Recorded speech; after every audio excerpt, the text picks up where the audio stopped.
প্রায় 50,000 মানুষ শুধুমাত্র 1 বছর আত্মহত্যা করে, যেই সভ্যতার ফলে যেই দেশে মানুষ বসবাস করে সেটি কোনো অর্থেই কোনো শান্তিপূর্ণ ব্যবস্থা, শান্তিপূর্ণ সভ্যতা হতে পারে না। আসসালামু আলাইকুম রহমতুল্লাহ। আপনাদের সবাইকে ধন্যবাদ আমার কথাগুলি শুনবার জন্য। চতুর্দশ থেকে ষোড়শ শতাব্দীকে ধরা হয় পশ্চিমা সভ্যতার উত্থানকাল। বিভিন্ন রকমের সামাজিক ও রাষ্ট্রীয় কাঠামোর ভাঙনের মধ্য দিয়ে তারা আজকের অবস্থানে এসেছে। ইতিহাসের একজন ক্ষুদ্র পাঠক হিসাবে এতটুকু আমি নিশ্চিত হয়েই বলতে পারি, উত্থানের পর থেকে পৃথিবীর প্রায় সব মানুষকেই ওয়েস্টার্ন সিভিলাইজেশন বা পশ্চিমা সভ্যতা কোনো না কোনোভাবে অবশ্যই প্রভাবিত করেছে। কিন্তু খোলা চোখে পশ্চিমকে যতটা সহজ ও সাবলীল মনে হয়, ভিতরের দিকে তা ততটাই অন্ধকার। পশ্চিমা সভ্যতার অন্ধকার দিক নিয়ে আজকে আলাপ করা যাক। পশ্চিমা সভ্যতার সব থেকে বড় যে অন্ধকার দিক তা হলো পারিবারিক কাঠামোর ভাঙন। এটি কিভাবে ঘটছে? একটা হলো প্রচুর পরিমাণে বিবাহ বিচ্ছেদ হচ্ছে সেখানে, অর্থাৎ দুইজন মানুষ তারা হয়তো কোনো এক সময় নিজেদেরকে ভালোবেসে পরস্পরকে পছন্দ করে তারা বিবাহ করেছিল, কিন্তু এখন তারা সেই সম্পর্কে থাকতে চাচ্ছে না। এর পরিমাণ অত্যন্ত ভয়াবহ। একটি প্রতিবেদন অনুযায়ী শুধুমাত্র আমেরিকাতে প্রতিদিন প্রায় 6,500-এর উপরে মানুষ বিবাহ বিচ্ছেদ ঘটাচ্ছে, অর্থাৎ ডিভোর্স হচ্ছে প্রতিদিন।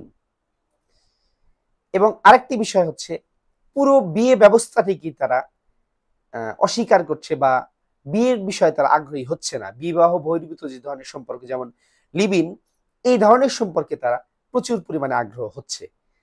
তো এই দুই কারণে মানব সভ্যতার অন্যতম বড় আবিষ্কার বলা হয় পরিবার ব্যবস্থাকে। এই পরিবার ব্যবস্থার বিলুপ্তি কিন্তু তাদের মাধ্যমে বা তাদের সভ্যতায় ঘটছে। আমরা মুসলিমরা বিশ্বাস করে থাকি পরিবার আল্লাহ তাআলার একটি অপার নিয়ামত। পরিবারের মাধ্যমে মানুষ নিজেদেরকে সমৃদ্ধ করেছে, শক্তিশালী করেছে। এটি ঐতিহাসিক সত্য, বা এটি আসলে কেউ অস্বীকার করতে পারে না। এগুলোর মাধ্যমে কিন্তু এই পরিবার ব্যবস্থা বিলুপ্তি ঘটছে। তার বড় দুইটি প্রমাণ হিসেবে আমি বললাম যে সেখানকার বিবাহ বিচ্ছেদ এবং বিয়ে বিলুপ্তির যে চেষ্টা। আরেকটি প্রমাণ হিসেবে এখানে বৃদ্ধাশ্রমকে রাখা যায়। ইউরোপ আমেরিকায় পৃথিবীর সব থেকে বেশি বৃদ্ধাশ্রম, দক্ষিণ আমেরিকা এবং ইউরোপে সব থেকে বেশি কিন্তু বৃদ্ধাশ্রম রয়েছে। এর থেকে আমরা বুঝতে পারি যে সেখানকার যে পরিবার ব্যবস্থার যেই ভাঙন, এটি কিন্তু এই পশ্চিমা সভ্যতার একটি অন্ধকার দিক। সেখানকার আরেকটি নেতিবাচক বিষয় হচ্ছে নৈতিকতার অবক্ষয়।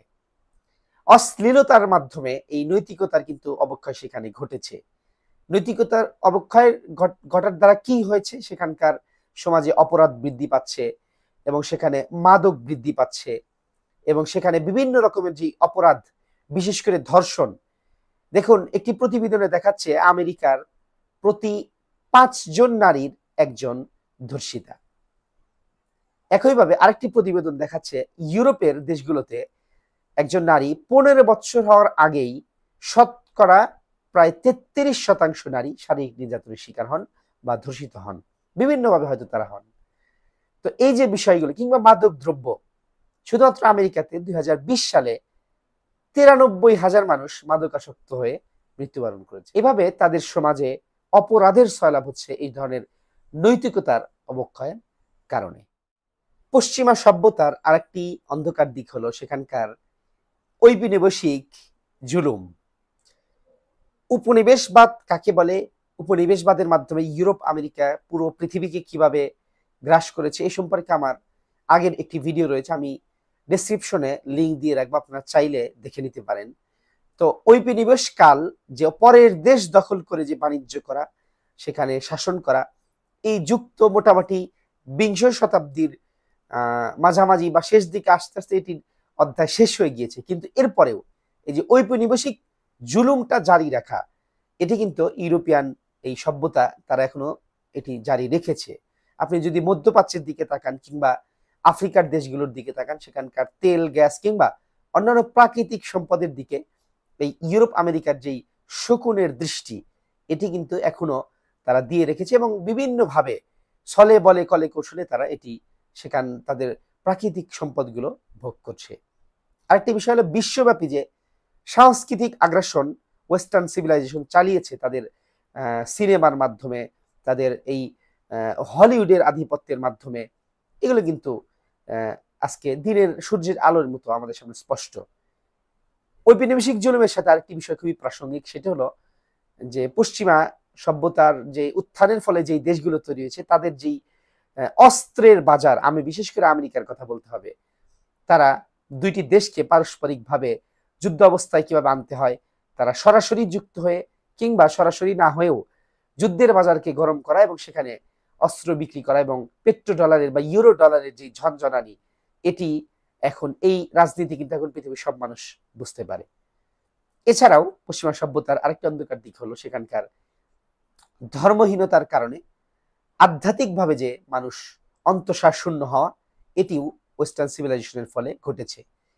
মুক্ত চিন্তার নামে বুদ্ধির লাগামহীন বিচরণকে তারা নিশ্চিত করে তারা মানসিকভাবে কতটা বিকারগ্রস্ত এবং ডিপ্রেসড হচ্ছে, এটি আমরা বুঝতে পারি সেখানকার মানুষের আত্মহত্যার যে ঝুঁকি, এটির পরিসংখ্যান থেকে। 2022 সালে আমেরিকাতে শুধুমাত্র 49,449 জন মানুষ আত্মহত্যা করেছে, অর্থাৎ প্রায় 50,000 মানুষ শুধুমাত্র এক বছর আত্মহত্যা করে। যেই সভ্যতার ফলে যেই দেশে মানুষ বসবাস করে, সেটি কোনো অর্থেই কোনো শান্তিপূর্ণ ব্যবস্থা, শান্তিপূর্ণ সভ্যতা হতে পারে না।